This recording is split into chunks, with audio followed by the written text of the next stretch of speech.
mes aproximadamente. Entonces, ya habíamos hablado de poesía la semana anterior y ahora nos toca hablar de teatro, ¿no? Teatro de la Edad de Oro. ¿Dónde encontramos el origen, los antecedentes del teatro de la Edad de Oro? Lo encontramos en la Edad Media, ¿no? En la Edad Media se van a dar dos tipos de representación teatral. Un tipo de representación teatral que se hacía en las plazas públicas, en las plazas de los castillos, de los señores feudales, ¿no? Algunos populares también participaban de estas representaciones. Y estos son los llamados juegos de escarnio, que va a ser un teatro de carácter más popular. ¿Ya? Claro, la finalidad de este teatro era causar risa, entretenimiento, ¿no?, a la gente. Un trabajo muy parecido a lo que hacen, por ejemplo, los chicos, los actores que trabajan en las calles, ¿no?, los cómicos ambulantes, ¿no?, que se paran ahí cacheteando, ¿no? Entonces, algo parecido, ¿no? Ahora, el otro tipo de teatro era un teatro más culto, ¿no? Era un tipo de teatro más religioso. Este tipo de teatro se hacía en el pórtico de las iglesias, ¿no? Este era el auto sacramental. Este era de carácter más religioso. ¿Ya? Este era más religioso. Se representaban escenas de la Biblia, ¿no?, sobre todo relacionadas a las festividades católicas, ¿no? El nacimiento de Jesús en Navidad, o en Semana Santa la pasión de Cristo, ¿no? Entonces, eso se representaba, ¿no?, los autos sacramentales. Ahora, ya en el periodo del siglo XVI y el siglo XVII, el teatro español empieza a agarrar forma, ¿no? Y un autor fundamental, si hablamos de teatro de Edad de Oro, es Lope de Vega, sin lugar a dudas. Lope de Vega.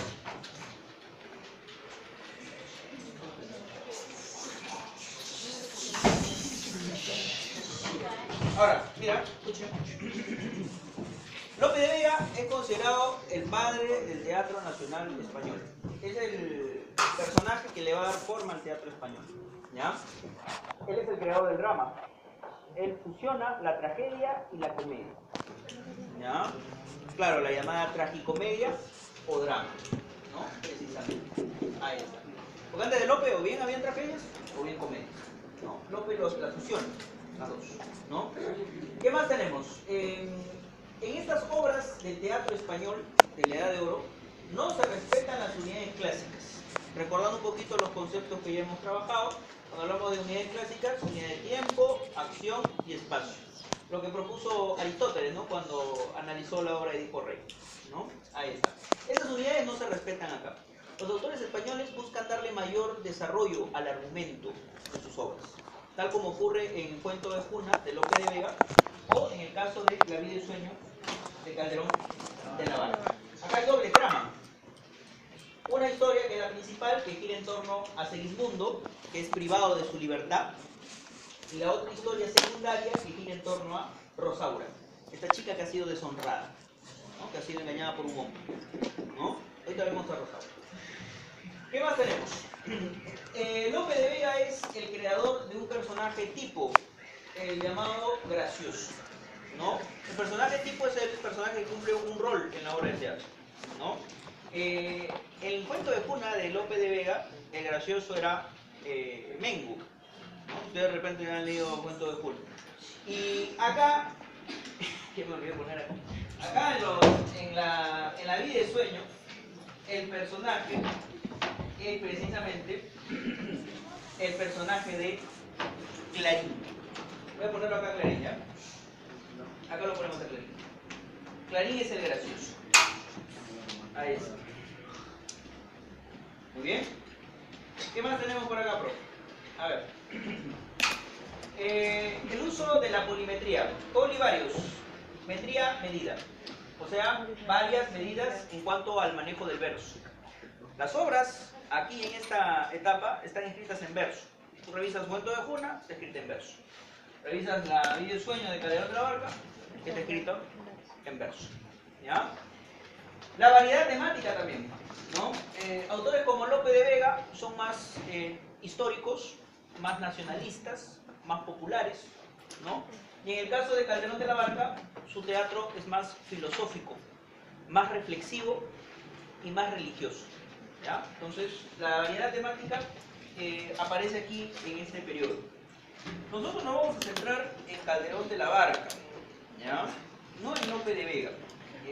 San Marcos preguntaba hasta hace algunos años, a inicios del 2000, Lope, pero luego dejó de preguntar. Me extraña, porque Lope creo que es un autor muy importante, es clave Lope, ¿eh? Pero bueno, se ha centrado más en Calderón.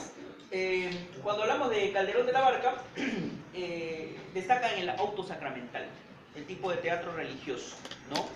Calderón de la Barca defiende la contrarreforma religiosa. Y esto no sé si lo habrán visto o en el curso de historia, o lo han leído de repente, lo que significó la reforma religiosa en Europa, ¿no? Más o menos en el Renacimiento, más o menos de los siglos 1500, ¿no?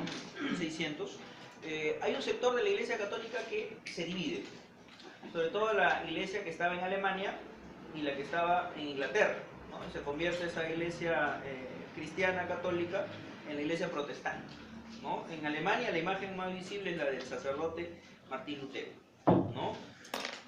Obviamente que los de Italia, ¿no? Los católicos romanos, ¿no? La iglesia que está en Roma, ¿no? El Vaticano, va a pegar el grito en el cielo, pues. Es que en realidad los curas como Lutero pedían una serie de cambios en la iglesia. Por ejemplo, que los curas pudieran casarse, pudieran tener hijos. Y obviamente pues eso a los de Roma y los del Vaticano pues no les gustaba, pero nadita, ¿no? Entonces, ¿qué es lo que van a hacer estos protestantes? Van a formar su propia iglesia, tanto en países como Alemania, ¿no? Sobre todo en la zona sur, y en Inglaterra, ¿no? En España, obviamente que estas ideas, sabes que España de los países europeos el más católico a rajatabla, ¿no? Por supuesto que estas ideas no les gustaban para nada, y van a iniciar una serie de medidas contra esta reforma, la llamada contrarreforma religiosa, ¿no? Entonces Calderón en sus obras insiste mucho en esto de revalorar los valores católicos cristianos, como lo vamos a ver dentro de un rato cuando empecemos a contar ahorita la vida y sueño, ¿no? ¿Qué más tenemos, profe? En Calderón de la Barca el teatro es universal. A Segismundo, por ejemplo, le han quitado el bien más preciado que tiene el hombre, la libertad, ¿no? Lo han privado de su libertad a Segismundo, ¿no? Y la libertad es un concepto universal, ¿no? Los personajes que aparecen en La vida y sueño, por ejemplo, son aristócratas, los protagonistas, son nobles, ¿no? Ahora, si ustedes recuerdan en Cuento de Juna de Lope de Vega, ahí más bien los personajes eran campesinos, labradores, o sea, personajes populares. En cambio acá, en La vida y sueño, hablamos del rey Basilio, hablamos del príncipe Segismundo. Entonces, si te menciono un rey, un príncipe, un noble, por ejemplo acá está el primo de Segismundo, Astolfo. Entonces son gente aristócrata, nobles. Por eso se dice que el teatro de Calderón es un teatro cortesano. ¿Cortesano de qué viene? De corte, ¿no? De la corte, del palacio, ¿no? ¿Qué más, profe, tenemos? El lenguaje culterano. Esto lo vimos con Góngora. En La vida y sueño hay un lenguaje culterano. El lenguaje culterano se caracteriza por el uso de un lenguaje refinado, culto. No el lenguaje que normalmente usamos nosotros para poder comunicarnos. El lenguaje que nosotros usamos para comunicarnos pues, es un lenguaje coloquial, común, ¿no? Entonces, acá los poetas culteranos, o los que tienen influencia culterana, utilizan un lenguaje refinado, ¿no? Y eso lo encontramos acá en La vida y sueño. Y obviamente también, acá estamos en el contexto del barroco, ¿no? Acá el barroco, con mayúsculas. Ahí está. El barroco se caracteriza por su complejidad. ¿Hay elementos barrocos acá en La vida y sueño? Sí. Por ejemplo, el lenguaje culterano. El uso de oposiciones. Dos elementos diferentes que se oponen en un mismo espacio. Por ejemplo, Segismundo. Hay un momento en que Segismundo está encerrado. Luego hay un momento en que Segismundo lo libera. Luego lo vuelven a encerrar. Y luego lo vuelven a liberar. ¿Te das cuenta? El uso de oposiciones. ¿Qué más, profe? También tenemos la reflexión o la oposición entre lo que es la vida y el sueño, entre lo que es la realidad y lo que es la ficción. A Segismundo cuando lo liberan lo hacen creer que lo que está viviendo es un sueño. Y eso lo vamos a ver ahorita. El tema, profe, ¿cuál sería acá en La vida y sueño? La reflexión que se hace en torno a la existencia humana, entre lo que es la vida y lo que es la ficción. Y eso lo vamos a ver en este momento. Empezamos entonces. A ver, con mucho cariño para toda la gente peruana. A ver, la historia se desarrolla en Polonia. Ahora, esto debe llamarnos nuestra atención, pues, porque como si un autor español contextualiza su historia en Polonia, ¿no? Ya. ¿Qué ocurre? Que España, esta obra se desarrolla más o menos en los años 1600, ya estamos en el pleno barroco, y lo que te había dicho creo que la clase anterior, vemos a una España que ya está en crisis económica, muy fuerte, ¿ah? Una crisis muy fuerte, jóvenes, ¿ah? ¿Qué es lo que pasa, profe, en España? ¿Por qué es esta crisis? Por la inflación. La inflación. Hay una inflación muy fuerte allá en España. Es que los españoles se sacaron la lotería, jóvenes, en esos años. Se sacaron la lotería, ese es el término. Llegan acá al Perú, llegan a América del Sur, oro Perú. Se saciaron los españoles, se empacharon de oro. Se levantaron prácticamente el continente en oro. Se lo cargaron, prácticamente. Ese es el término. Y barco tras barco, miles de barcos, desde acá de Sudamérica hacia España. Y eso le va a afectar a su economía a los españoles. Mira, pero ¿qué ocurre? Esto lo dice la ciencia económica, esto lo dice mejor el profesor Esteban González. Mejor de lo que yo lo voy a explicar así a grandes rasgos, ¿no? ¿Qué ocurre en la ciencia económica? ¿Qué ocurre? Acá está el mercado.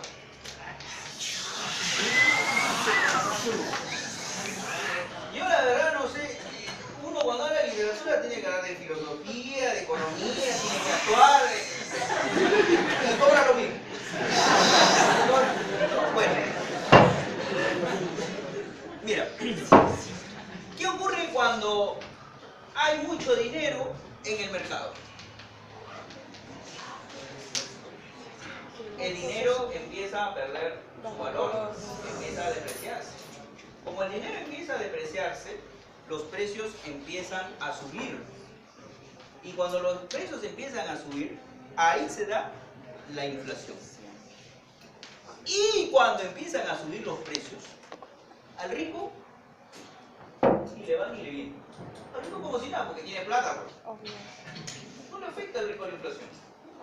¿A quién le afecta generalmente la inflación? A las clases medias, pero sobre todo a las clases populares. Gracias a Dios, el Perú ya no está en esa situación, pero alguna vez estuvo. Y la estuvo en la época del gobierno real, en los terribles años 80. En los terribles años 80. Por eso que la gente cuando vio pues, que Vero Mendoza estaba repuntando, la gente se asustó.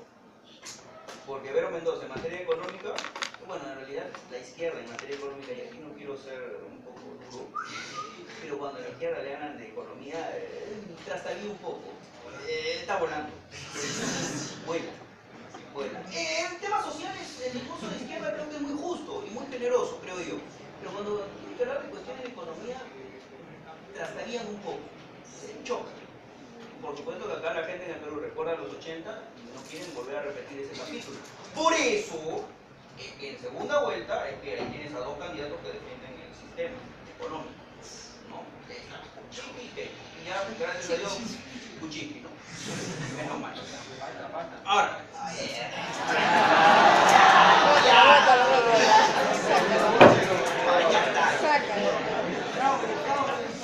bueno, entonces, ¿qué ocurre? Ocurre lo siguiente. Mira, suben los precios.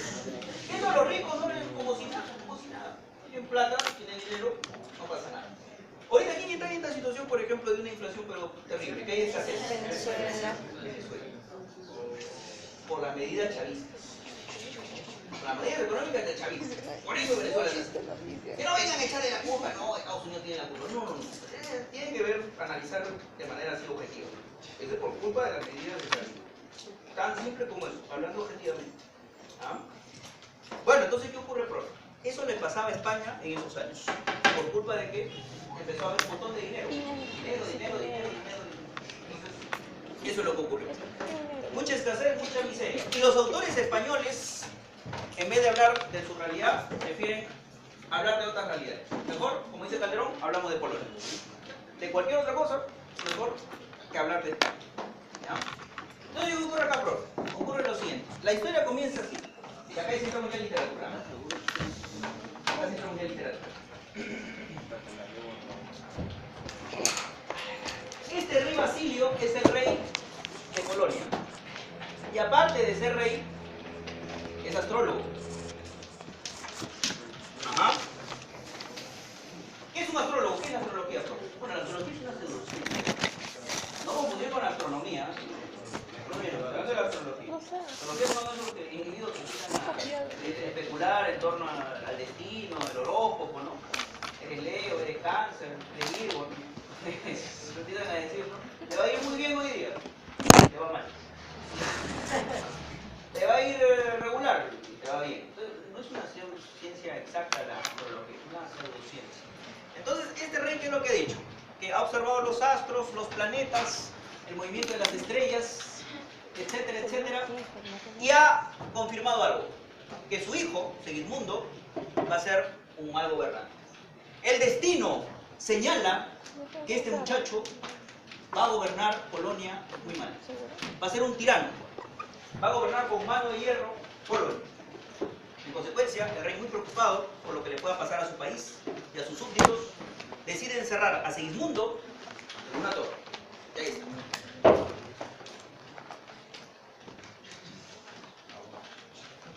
Está encerrado. Esta es la torre, ¿ah? Por favor, ¿ah?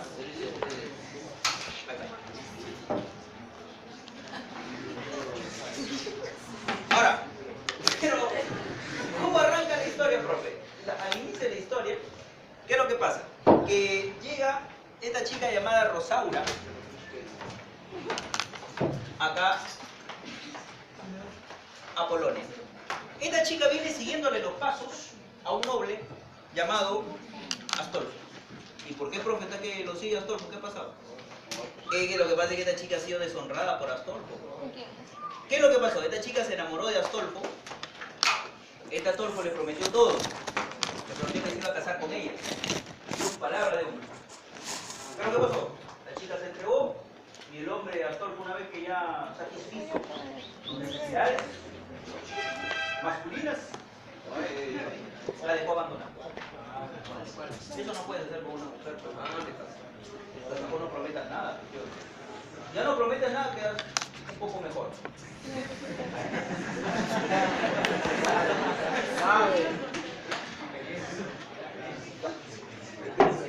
¿Qué más, profe? Siga, profe. Bueno, ahora, esta Rosaura es una chica de armas tomar. Ustedes que han leído Cuento de Juna de Lope de Vega, se acordarán de Laurencia. Laurencia también era una chica así de armas tomar. Esta chica se ha vestido como hombre y ha ido, ¿no?, como soldado, ha ido a retarlo a duelo a Astolfo y que le cumpla lo prometido. Si no, lo va a matar. La chica sí detiene su carácter. Entonces, ¿qué ocurre, profe? En ese momento, Rosaura llega hasta la torre en donde se encuentra encerrado Segismundo. Y Segismundo está que se lamenta su suerte. Mira lo que dice Segismundo, te lo leo, ¿eh? Mira lo que dice. A cada rato Segismundo siempre vemos que usa monólogos, está reflexionando. Mira lo que dice Segismundo, te lo leo acá, mira. Ay, mísero de mí, ay, infelice, apurar cielos pretendo, ya que me tratáis así, ¿qué delito cometí? Contra vosotros nacido. Aunque sin nacer ya entiendo qué delito he cometido. Bastante causa ha tenido vuestra justicia y rigor, pues el delito mayor del hombre es haber nacido. ¿Ah? Entonces, Segismundo dice, toda mi vida estuve encerrado. ¿Qué delito he cometido para estar yo encerrado? Nada. Quizás el único delito que he cometido es existir, es nacer. Qué terrible, joven, ¿te das cuenta? Entonces, en ese momento, Rosaura escucha a Segismundo y se lamenta de lo que le está pasando a Segismundo. Cuando intenta ayudarlo, en ese momento ocurre que aparece Clotaldo. Clotaldo es el guardián de Segismundo, es el carcelero de Segismundo. Y Clotaldo llega con un grupo de soldados y toman prisioneros a Rosaura y a Clarín. Clarín es el criado de Rosaura. Ahí está. Y tiene que entregar sus armas. En ese momento Clarín entrega sus armas y también entrega sus armas Rosaura.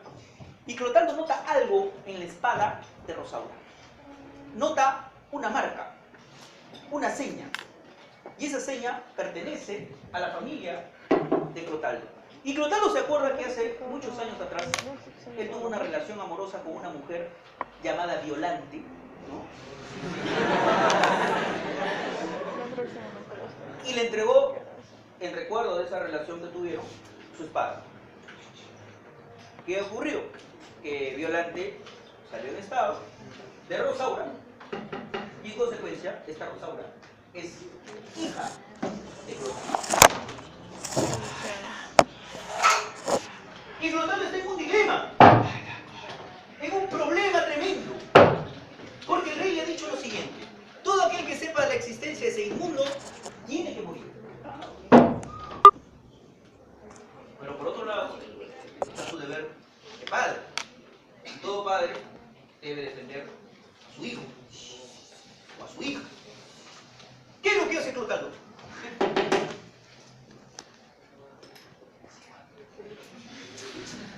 Obedece la orden del rey y la lleva detenida a su hija y también a Clarín. Detenido nada más. Y que el rey decide. Entonces, ¿qué pasa por eso?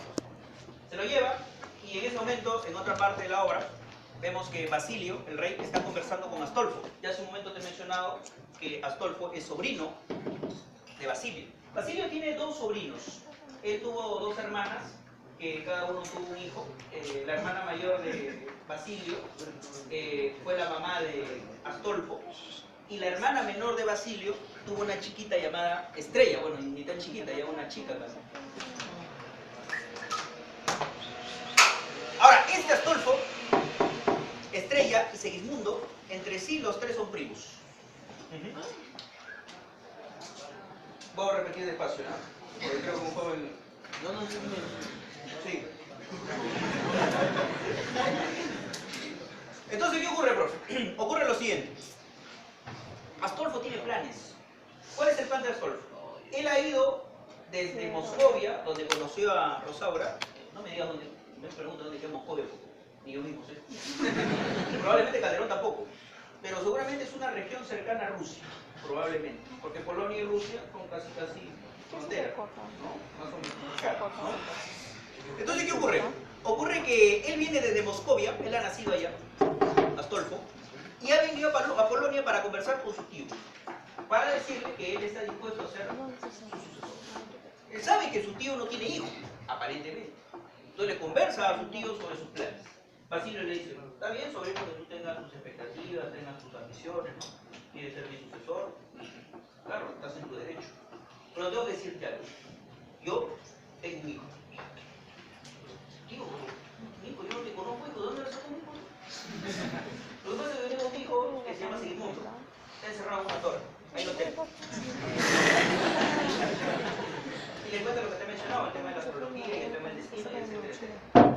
Y Astolfo más o menos que entiende la situación de su tío. Pero tío, ¿y entonces cómo hacemos? Ya, mire, escúchate. Yo tengo un plan. Yo quiero poner a prueba a mi hijo Segismundo. Quiero saber si es que va a ser un mal gobernante. Si es que mi sobrino pasa esa prueba, él será mi sucesor. Pero si falla, tú me reemplazarás. Ya, tío. ¿Está bien? Espero entonces. Entonces en ese momento llega Clotaldo y el rey se le adelanta a Clotaldo y le dice: Clotaldo, tengo una tarea para ti. Quiero que me traigas a Segismundo acá a palacio. Pero me lo arreglas bien, sí, bien arreglado, y me lo traes acá y lo sientas acá en el trono. Dormido. Entonces en ese momento Clotaldo le dice: pero rey, la orden que usted había dado, su sobrino que está acá, ¿me lo va con su sobrino? No. Olvídate de la orden que he dado. Esa orden ya fue. Ya. ¿Y cómo dice? No, nada. Ya, muy bien. Entonces, retírate. Entonces Clotaldo, ya a solas, conversa con su hija Rosaura y le pregunta cuál es la causa de su permanencia acá en Polonia, por qué ha venido acá. y le dice que ella ha sido deshonrada por un noble, ¿no? Por un noble llamado Astolfo. Y Clotaldo le dice, hijita, yo quisiera ayudarte, pero la verdad que no puedo hacer. Yo soy un simple peón, un simple plebeyo, ¿yo qué puedo hacer contra un noble? No puedo hacer nada. Y Rosaura le dice, entonces papá, como no puedes ayudarme, entonces quédate callado porque yo voy a aprender mi venganza. Oye, eso sí puedo hacer. Y Rosaura entra a trabajar acá a Palacio como criada de Estrella. Y Clarín, como se había quedado sin ama, porque él era el criado de Rosaura, ¿no? Y hubiera sido muy raro que una criada tuviera un criado, ¿no? Le dice a Clotaldo para entrar a trabajar como él. Entonces le dice, ya, tú vas a ser uno de mis soldados, ya vamos. Y se lo lleva a Clarín. Bueno, entonces en ese momento, en la historia van a haber momentos en que Rosaura va a aparecer ante Astolfo, pero va a tratar de no mostrarse demasiado para que Astolfo no le identifique. Es más, hasta incluso se cambia de nombre, se pone otro nombre, se pone el nombre de Astrea. Astrea, ¿no? Ahí está. ¿Qué ocurre, profe, después? Ocurre lo siguiente. Llevan a Segismundo, Segismundo está en su torre, está encadenado el hombre, ¿no? Lo duermen, ya lo han dormido. Bueno, lo arreglan un poquito, lo peinan, le ponen otra ropa, una ropa así apestosa, lo arreglan bonito, lo peinan, lo peinan, le ponen su coronita. Lo llevan al trono Palacio, sientan ahí. No, porque después se la suelta. Y ya te imaginarás la sorpresa de Segismundo, ¿qué fue? Él que toda su vida estaba en una torre, encerrado, encadenado. Y ahora en tremendo palacio, en tremendo salonzazo. Y encima, como príncipe. Y encima vienen acá los criados y lo atienden, ¿no? Lo llenan ahí de digamos, servicio, ¿no? Y él se sorprende. Y le pregunta a Clotaldo, Clotaldo, ¿cómo puede ser esto? Si era un preso, y ahora soy el príncipe. ¿Cómo se explica eso? Y Clotaldo dice, lo que pasa es que tú eres el hijo del rey, tú eres el príncipe Segismundo, y bueno, tu papá te estuvo encerrado pues algún tiempito, ¿no? Después se cambió de opinión y ahora es el príncipe. ¿Qué? ¿Y tú te has prestado para eso, Clotaldo? ¿Qué te pasa? Oye, Clotaldo, eres un miserable, oye, suelta, oye, ¿qué te pasa? Entonces, en ese momento entran sus primos, Estrella y Astolfo. Astolfo se presenta, le dice, primo, ¿qué tal? ¿Cómo estás? Yo soy Astolfo. ¿Y a mí qué me importa que seas? ¿Qué te pasa? Fuera de acá. No quiero saber nada. Quiero ver a ese miserable. ¿Dónde está mi padre? ¿Dónde está? Y su padre estaba escondido, pues, por una ventanita observando todo lo que hacía Segismundo, claro que lo observaba. En ese momento, Estrella también aparece y le habla a su primo. Primo, calma, ustedes como son las chicas.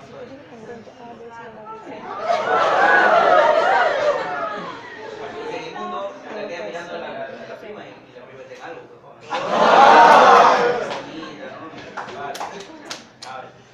Y ya cuando Segismundo ve a Estrella, ya como un poco que se calma, aplaca su ira.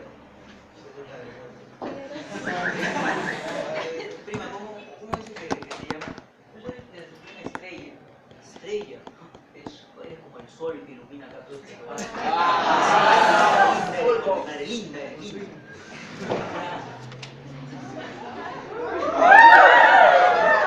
Este Astolfo, además de querer el trono de Polonia, también quería quedarse con la prima también.